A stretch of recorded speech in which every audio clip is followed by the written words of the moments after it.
बाबा, अहो बाबा, ऐकून तरी घ्या ना माझं. मी तुम्हाला गेल्या 5 वर्षांपासून सांगतोय की मला फक्त आणि फक्त ॲक्टिंगमध्येच करिअर करायचं. आणि तुम्ही आता बोलताय की ॲक्टिंग करिअर सोडून दे का? बाबा, तुम्हाला माहिती आहे की तुम्ही माझं एकदा नाटक बघायला आला होता.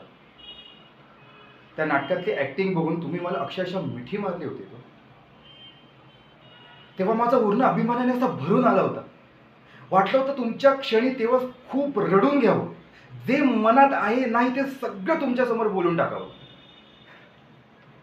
खूप आनंद झाला होता हो तेव्हा. पण मग तेव्हाचे बाबा आणि आत्ताचे बाबा यामध्ये फरक का दिसतो? बाबा, ट्रस्ट मी, प्लीज, अजून फक्त 5 वर्ष.